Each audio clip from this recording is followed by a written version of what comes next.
Well, having sharp tools is very important, as sharp tools are accurate tools, and accuracy is very important in filling making. Also, sharp tools will make the job easier and safer. Easier because the wood is easier to cut with sharp tools, that's obvious. And safer is because since using a sharp tool to cut the wood is easier, on the other hand, if we are using a dull tool, then it is harder to cut, right?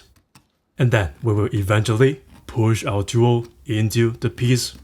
And pushing a dull tool is one of the most dangerous acts in the whole violin making process. As a musician myself, our goal here is not only to make a violin, but to make a good violin without hurting ourselves.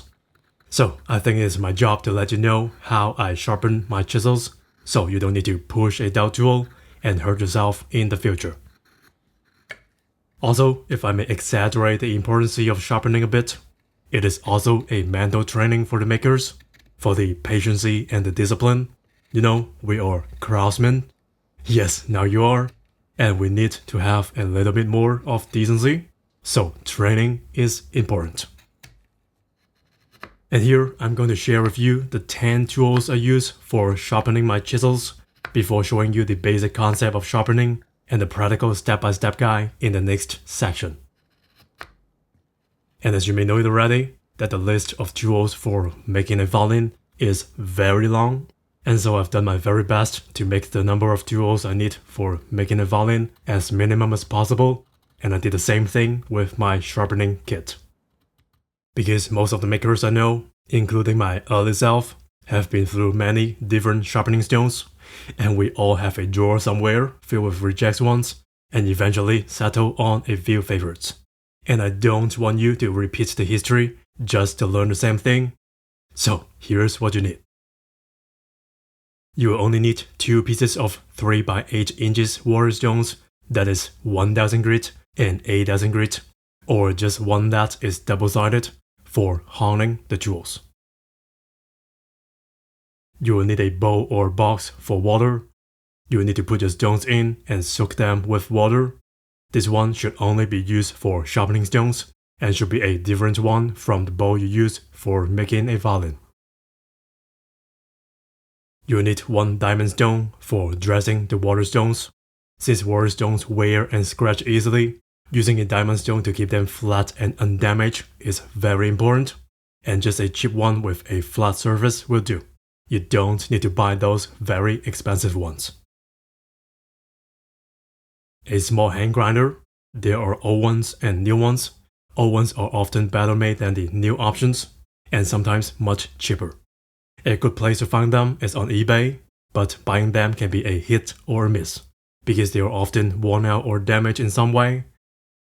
And as they are old, you have to make sure the fit and the clamping screw are still there and unbroken. Also, the tool rest is often broken off or missing, but you won't be needing that, as it is not large enough nor finely adjustable. You can also go check out the antique store in your local area if there is any. These grinders are really great tools. They have advantage in sharpening small tools, as you can work with them slowly and precisely.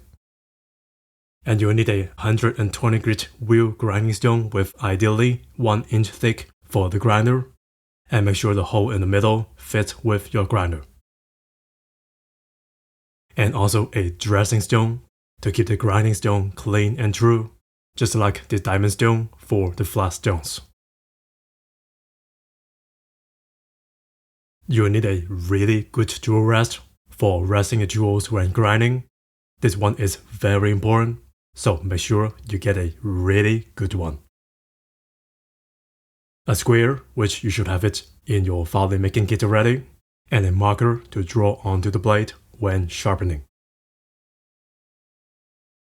You need 2 towels, one for putting under the stones when sharpening so the stone is not going to move around, and also to keep the place clean and dry and tidy.